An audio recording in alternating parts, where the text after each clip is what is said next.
which is why I traveled to the ends of the universe. All I know is that somewhere along the path he lost his purpose. Dad's accident happened on an earlier combat mission he led in the Trinity system. General, the outer cities are gone. Halo semuanya, selamat datang kembali di channel Ruang Film, suara informasi untuk kalian penikmat konten spoiler.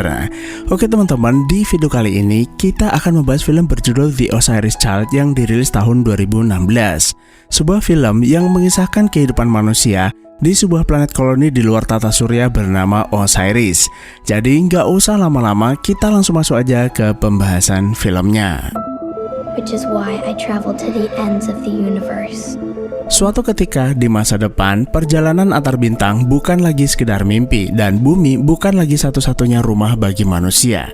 Banyak perusahaan besar mulai melakukan terraforming pada eksoplanet, yaitu proses rekayasa planet dalam skala besar, seperti mengubah atmosfer, suhu, bentuk permukaan planet hingga ekologi, agar planet itu menyerupai kondisi bumi, sehingga planet tersebut dapat dihuni manusia tanpa bantuan alat apapun. Salah satu planet hasil proyek ini bernama Osiris. Planet tersebut berada di bawah kendali perusahaan raksasa bernama Exor, salah satu pionir di bidang pembangunan planet baru. Exor tidak hanya membangun dunia, tapi juga mengatur ekonomi, hukum, dan kehidupan sosial para kolonis di planet Osiris. Para petinggi Exor menetap di stasiun orbital bernama Flotilla, sementara koloni biasa tinggal di permukaan planet di sebuah kota yang juga disebut Osiris. Where the hell would we get a beer? Sejak berhasil mengkolonisasi beberapa planet, perusahaan tersebut berambisi memperluas koloni di lebih banyak planet, sekalipun mereka harus pergi ke ujung galaksi demi keuntungan semata. Dan untuk mewujudkan ambisi tersebut, Exor membangun basis militernya sendiri. Lalu di suatu hari, seorang letnan bernama Ken ditugaskan memimpin operasi sapu bersih terhadap penghuni asli sebuah planet sebelum dilakukan terraforming dan kolonisasi. Namun dalam upayanya, seluruh anak buah Ken justru tewas dalam insiden mematikan dan hanya menyisakan dirinya seorang. Meski insiden itu bukan murni kesalahannya, Ken tetap dinyatakan bersalah karena dianggap lalai dalam menjalankan tugasnya. Nah, jadi teman-teman, apapun situasinya, pemimpin yang baik itu adalah pemimpin yang bertanggung jawab atas segala sesuatu yang menimpa bawahannya, entah karena kesalahan tidak disengaja ataupun sebuah insiden. Hal ini cukup berbeda dengan situasi di sebuah planet di pinggiran tata surya, di mana jika pemimpinnya terindikasi bersalah, maka dia tidak segan menumbalkan bawahannya, sekalipun kesalahan itu adalah perintah dari pimpinan. Beruntung, reputasinya sebagai salah satu pilot terbaik menyelamatkan hidupnya. Petinggi militer memberinya pengampunan bersyarat dan tidak bisa ditolak, yaitu menerima pemindahan tugas ke planet Osiris sebagai pengawas pembangunan koloni. Dengan jabatan tersebut, Ken secara resmi menjadi bagian dari jajaran elit dan petinggi Exor, sebuah posisi yang memberinya jabatan sekaligus membelenggunya pada sistem korporasi perusahaan. My father always said that you could never trust a person that needed something from you. Singkat cerita, Ken pindah ke planet Osiris bersama putrinya bernama Indy. Mengingat Ken ini udah lama berpisah dengan istrinya dan Indy memilih tinggal bersama sang ayah. Tapi masalahnya, anak-anak tidak diizinkan tinggal di Flotilla. Karena itu, Ken menitipkan Indy ke seorang pengasuh di kota Osiris. Setiap akhir pekan, Ken turun ke permukaan untuk menghabiskan waktu bersama Indy, berjalan-jalan ataupun pergi mengecek bunker rahasia milik Exor yang dibangun guna mengantisipasi kejadian tidak diinginkan. Nah, meski di atas kertas Osiris ini terdengar menjanjikan, tapi pada kenyataannya Osiris bukanlah surga baru seperti yang dibayangkan. Planet ini begitu gersang, keras, dan cukup berbahaya. Sebagian besar koloninya bukanlah sukarelawan, melainkan para tahanan bumi yang sengaja dikirim ke sini untuk dijadikan pekerja paksa, seperti yang dialami seorang tahanan pria bernama Sai. Sekitar 2 tahun yang lalu, sebelum Sai dikirim ke planet Osiris, Sai bekerja sebagai perawat senior di sebuah rumah sakit ternama di bumi. Seorang pria yang baik, bertanggung jawab, dan sangat menyayangi keluarganya. Suatu hari, Sai menangani korban kecelakaan yang tidak pernah ia bayangkan, yaitu istri dan putri sematawayangnya sendiri, di mana putrinya meninggal di tempat kejadian, sementara istrinya dalam keadaan kritis. Dan meski sudah mendapat perawatan maksimal, nyawanya pun tidak tertolong. Kecelakaan itu terjadi gara-gara ulah seorang pria yang mengendarai mobilnya dalam keadaan teler yang kini juga mengalami kondisi kritis. Where's my daughter, Andy? Kematian keluarganya membuat saya hilang kendali. Saya mendatangi kamar penabrak lalu mencekiknya hingga tewas. Akibat perbuatannya, saya dijatuhi hukuman seumur hidup lalu dijebloskan ke penjara bernama Ophir Ultramax di planet Osiris, sebuah penjara berkeamanan tinggi serta jauh dari ibu kota. Di planet Osiris, para tahanan dijadikan pekerja paksa guna mempercepat pembangunan, tapi mereka sama sekali tidak dihargai, diberi upah, bahkan tidak dianggap selayaknya manusia. They just want more time. 2 tahun sejak dikirim ke planet Osiris, atau tepatnya di masa kini, Ken bersama 2 sahabatnya, yaitu Vim dan Creed, diam-diam mengatur rencana melarikan diri dari penjara. Berdasar informasi yang mereka dapat, seorang tahanan bernama Carmel pernah membobol ruang isolasi, yang konon katanya tidak seorang pun pernah kembali. Selain itu, saya juga mendengar rumor Carmel minta dimasukkan ke ruang isolasi tapi ditolak kepala penjara. Besar kemungkinan Carmel mengetahui ada celah di ruangan tersebut untuk melarikan diri. Rencana mereka adalah membuat pengalihan agar penjaga memasukkan mereka ke ruang isolasi, lalu mencari celah tersebut. Conduit of some kind? Straight to the lower cages. Boss sucks in. Singkat cerita, saya dan 2 sahabatnya pun memulai kerusuhan di dalam penjara. Hal itu menarik perhatian para penjaga. Namun alih-alih menghentikan mereka, kepala penjara malah membiarkan saya bertarung dengan seorang tahanan yang gagal paham dengan maksudnya. Just hoping for a date. I didn't think you and I had a problem, Sai. Pertarungan itu hampir membuat saya terbunuh. Beruntung, Vim menusuk tahanan itu dari belakang dan para tahanan pun kembali terlibat perkelahian. Meski pada akhirnya, para penjaga berhasil menghentikan keributan itu lalu menjebloskan para tahanan yang terlibat ke ruang isolasi.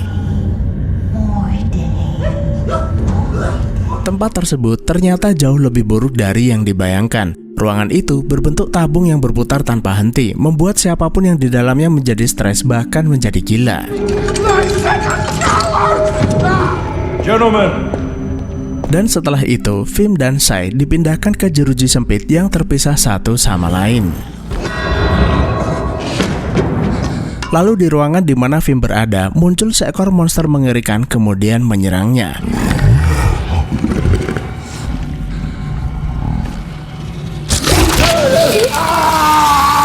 Hal yang sama juga akan dialami Sai. Namun sebelum monster itu dimasukkan ke dalam ruangannya, kepala penjara menceritakan rahasia gelap Exor.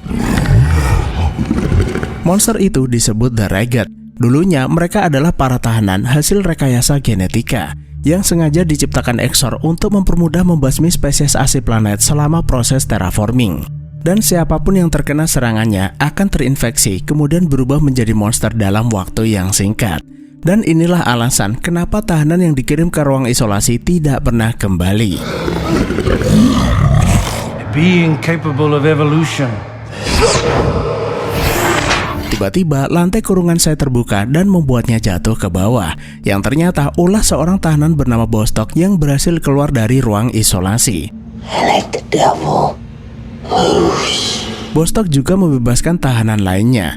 Namun semuanya berubah menjadi kacau saat Creed tanpa sengaja membuka sel berisi monster. Dan seketika penjara pun berubah menjadi neraka.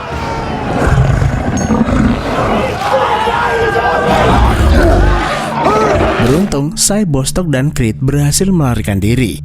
Bostock dan Creed berencana pergi ke kota Osiris. Sementara Sai memilih berpisah dan pergi ke arah lain. I made you. Lalu di ruang sel, Vim yang sudah berubah menjadi Ragged memangsa kepala penjara sebagai bentuk balas dendam.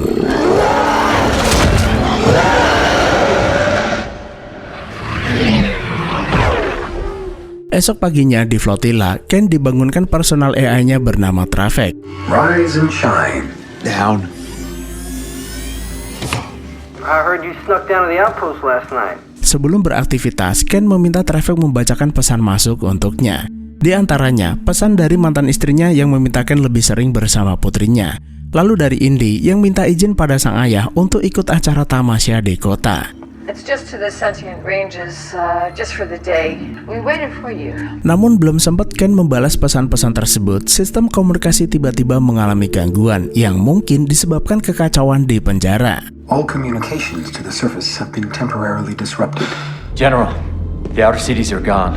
Di saat yang sama, kabar jebolnya penjara Ophir sampai ke telinga pemimpin tertinggi Exor yaitu Jenderal Linux. Namun anehnya, wanita itu justru terlihat tenang seolah kekacauan itu bukan masalah besar. We save as many people as we can. Seorang kolonel bernama Michael melapor bahwa The Regat sudah menginfeksi para tahanan dan membuat jumlah mereka menjadi semakin banyak.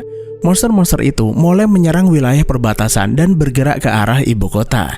Jika tidak segera ditangani, seluruh koloni di Osiris bisa terinfeksi. Michael menyarankan agar Exor berterus terang kepada publik demi menyelamatkan koloni. Tapi Linux menolak. Jika proyek rahasia mereka terungkap, izin perusahaan bisa dibekukan dan mereka semua akan berakhir dalam penjara. Dan inilah alasan Linux sengaja memutus saluran komunikasi, agar tidak ada seorang pun bisa membocorkan kejadian di planet Osiris. I regret to report that we are now considering that the prison has been breached. Setelah itu, Linux mengumpulkan para petinggi Exor termasuk Ken dalam sebuah rapat. Linux menginformasikan bahwa penjara Ophir berhasil dibobol. Namun, alih-alih mengatakan kebenaran, Linux justru berbohong. Para tahanan terinfeksi virus Etalonida, sebuah patogen yang sangat menular dan mematikan. Jika virus itu menyebar, seluruh peradaban koloni bisa musnah termasuk mereka. That's preposterous. Etholonide is comparable to a grade 6 bioweapon. Lalu salah satu dari mereka mempertanyakan, bagaimana mungkin virus yang setara senjata biologi tingkat 6 bisa sampai ke Osiris, apalagi ditemukan di fasilitas penjara. Linux berdalih, virus itu sengaja dibawa untuk riset vaksin guna mencegah penyakit baru yang berkembang di planet. Dan sebagai langkah pengamanan, semua pejabat Exor dilarang berinteraksi dengan permukaan planet ataupun membawa siapapun ke flotila. Satu-satunya cara menghentikan penyebaran virus hanyalah menjalankan protokol 84, yaitu pemusnahan koloni dengan menjatuhkan bom nuklir yang akan mereka eksekusi dalam waktu 24 jam ke depan. Kabar buruk itu tentu saja membuat Ken gelisah, mengingat putrinya menghadapi bahaya mematikan di bawah sana. I'm gonna tell you the truth. After that, it's on you. Di lain sisi, Michael yang masih mengedepankan hati nurani mencoba menenangkan Ken lalu mengungkap kebenaran bahwa sebenarnya tidak ada yang namanya virus mematikan seperti yang dikatakan Linux. There is no virus. 5 years ago, we did build a facility inside the prison, but it wasn't for research. 5 tahun yang lalu, Exor membangun fasilitas khusus di dalam penjara, bukan untuk penelitian, melainkan menciptakan spesies baru yang disebut The Regat. Makhluk ini dirancang untuk membasmi spesies asli planet, agar Exor bisa melakukan terraforming tanpa harus menurunkan pasukan militer. Sementara, kerusuhan yang terjadi di penjara membuat makhluk berbahaya ini kabur dan menuju ibu kota, yang dikhawatirkan akan menginfeksi seluruh koloni dan membuat mereka menjadi monster. Dan itulah alasan kenapa Linux bersikeras ingin memusnahkan koloni demi menutupi kejahatan perusahaan. Just hope you're still the pilot I remember. Dalam waktu 20 menit ke depan, seluruh hanggar flotila akan ditutup dan dijaga ketat. Tapi Michael memilih menutup mata dan membiarkan Ken pergi ke permukaan demi menyelamatkan putrinya. Tanpa buang-buang waktu, Ken menuju hanggar, mencuri sebuah pesawat dan kabur dari flotila. Militer menyadari aksinya dan pertempuran di udara pun terjadi. Sialnya, akibat kesalahan manuver, Ken kehilangan kendali dan terpaksa melontarkan diri keluar kemudian mendarat di sebuah danau.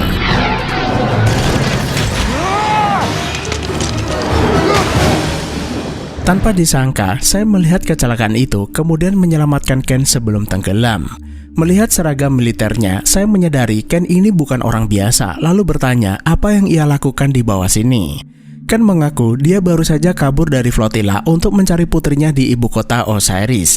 Karena dalam waktu 22 jam ke depan, Exor akan memusnahkan koloni dengan bom nuklir serta patogen mematikan. Selain itu, Ken juga menceritakan rencana para tahanan menyabotase reaktor nuklir untuk melakukan kudeta. Saya menegaskan tidak ada siapapun di penjara. Semua tahanan diserang dan terinfeksi monster. Nuklir yang ia bicarakan juga tidak pernah ada karena dia baru saja melarikan diri dari penjara. Meski begitu, saya bersedia membantu Ken mencari putrinya di ibu kota. You help me find my daughter, I will give you refuge. What do you know about these creatures, huh? Singkat cerita, sampailah keduanya di sebuah bar. Ken berniat menyewa sebuah bus yang parkir di sana. bartender mengatakan bus itu milik pasangan Bill dan Chip yang lagi teler dan bermain lempar pisau. That's 5. Hey! Hey!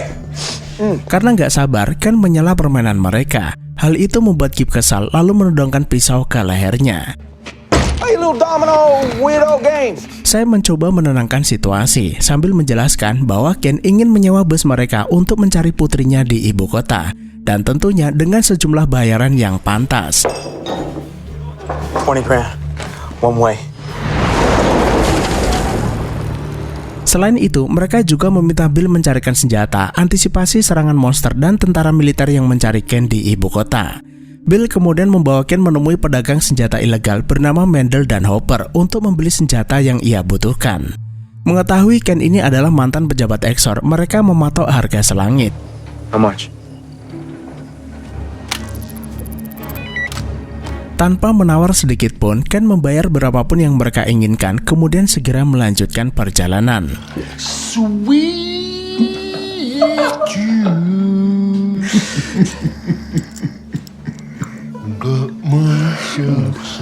Namun celakanya, belum sempat keduanya menikmati uang tersebut, sekawanan The Ragged datang menyerang.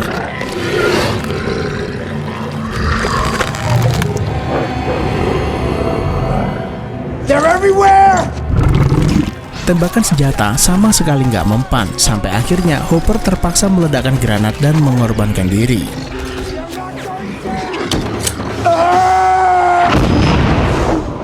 Hey Bill, how long till Osiris? It's probably gonna be a couple more hours, square jaw. Sepanjang perjalanan, mereka saling berbagi cerita. Ken cerita, ia datang ke planet ini bukan atas kemauannya sendiri, melainkan dipindah tugaskan untuk mengawasi pembangunan planet dan kini malah menjadi buronan Exor. Ken juga memperingatkan Bill tentang rencana pemusnahan koloni demi menghapus jejak eksperimen perusahaan mengubah manusia menjadi monster. Jika perkiraannya benar, Exor akan menyerang wilayah padat penduduk kurang dari 12 jam. Misi ini bukan hanya sekedar menyelamatkan putrinya, tapi juga memperingatkan orang-orang.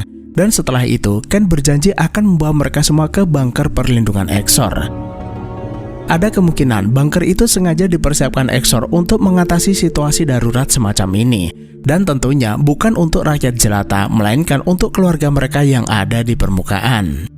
Pernyataan Ken tersebut membuat Bill dan Chip terdiam. Mereka tidak menyangka hanya demi menyelamatkan perusahaan, Exor tega melakukan genosida pada manusia tak bersalah. Padahal planet ini tidak seburuk yang dibayangkan. Meski sebagian besar dataran kering dan gersang, tapi udara di sini jauh lebih bersih dari bumi. Makanan masih layak dan orang-orang bisa hidup bebas selama tidak menarik perhatian para penguasa.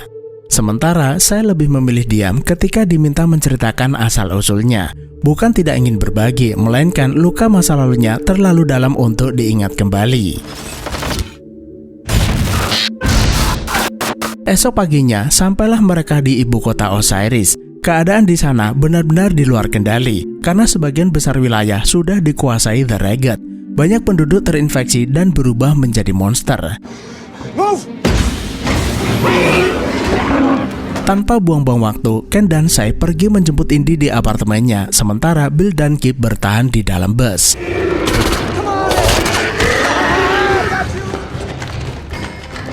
Di kamar Indy, Ken mendapati pengasuhnya tewas mengenaskan. Beruntung, gadis kecil itu selamat berkat pengorbanan pengasuhnya, yang rela melindungi Indy dan menyembunyikannya di dalam lemari.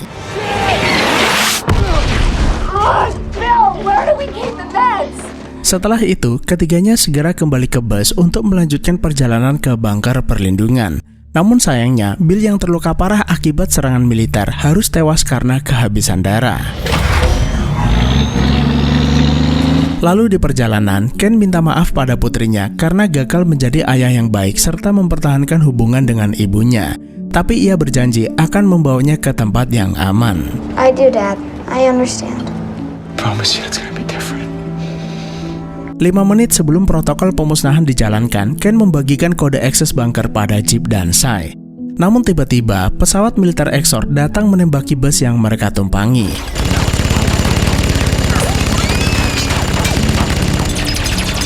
Serangan itu menewaskan Ken saat melindungi Indy, serta menewaskan Chip karena mengemudi hingga detik terakhir. Melihat bus itu nggak bergerak, pilot mengira semua penumpang sudah tewas kemudian meninggalkan area tersebut tanpa tahu Sai dan Indy masih hidup. Indy tidak pernah menyangka permintaan maaf sang ayah adalah perpisahan terakhir dan kini waktu yang tersisa tinggal 3 menit. Indy.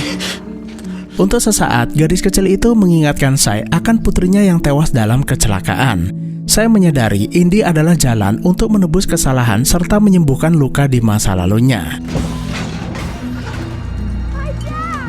Tanpa ragu, Sai menggendong Indy berlari menuju bunker. Ken sudah menepati janjinya membawa mereka ke bunker dan kali ini dia berjanji akan melindungi Indy apapun yang terjadi. Namun setibanya di bunker, tempat itu sudah dikuasai The Ragged.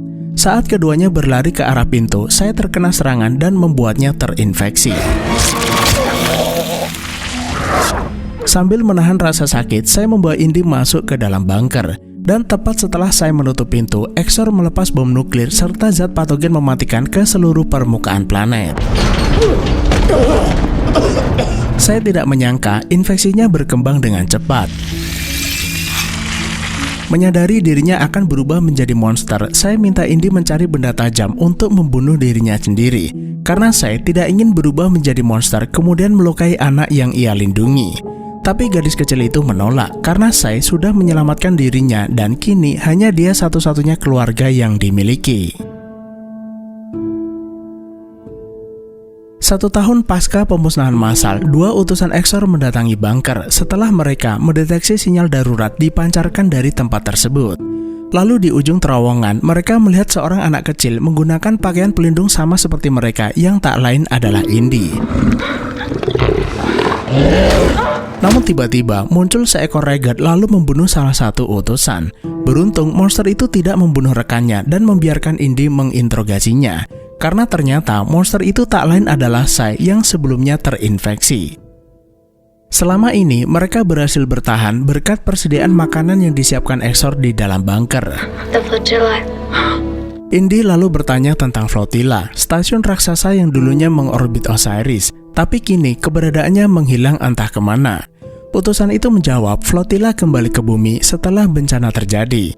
Mereka berdalih para tahanan melakukan pemberontakan besar kemudian meledakkan reaktor nuklir. Indy menyadari Exor sudah berbohong atas apa yang sebenarnya terjadi. Maka dari itu Indy memaksa utusan itu membawa mereka ke Flotilla tanpa terdeteksi. Jika tidak, Indy akan membiarkan monster itu membunuhnya. Karena nggak punya pilihan, utusan itu pun menuruti permintaan Indy, kemudian membawa keduanya ke pesawat angkasanya untuk terbang menuju bumi. Di dalam pesawat, Indy dan Sai terlihat begitu akrab dan berkomunikasi menggunakan bahasa isyarat. Perilaku Sai tersebut sangat berbeda dengan The Ragged pada umumnya yang dikenal agresif dan membabi buta. Ada kemungkinan hal itu dikarenakan Sai dulunya bukanlah orang jahat serta memiliki keinginan untuk melindungi Indy, yang membuatnya tetap memiliki kesadaran manusiawinya meski berubah menjadi monster. Kisah ini membuktikan bahwa definisi monster yang sesungguhnya bukan hanya sekedar dilihat dari penampilannya, melainkan dari pilihan, pengorbanan, serta perbuatan yang dilakukan. Exor adalah monster yang sesungguhnya. Mereka adalah sekumpulan pejabat berhati iblis yang tega memusnahkan koloni demi kepentingan bisnis. Terkadang kita sering menjumpai seseorang yang terlihat seram tapi berhati baik. Sementara banyak orang terlihat alim dan sederhana tapi berhati monster yang siap memangsa siapapun yang mencoba menghalangi jalannya. Film ditutup dengan adegan di mana Indy mengucapkan perpisahan pada sang ayah dan Osiris kemudian terbang menuju bumi bersama Sai.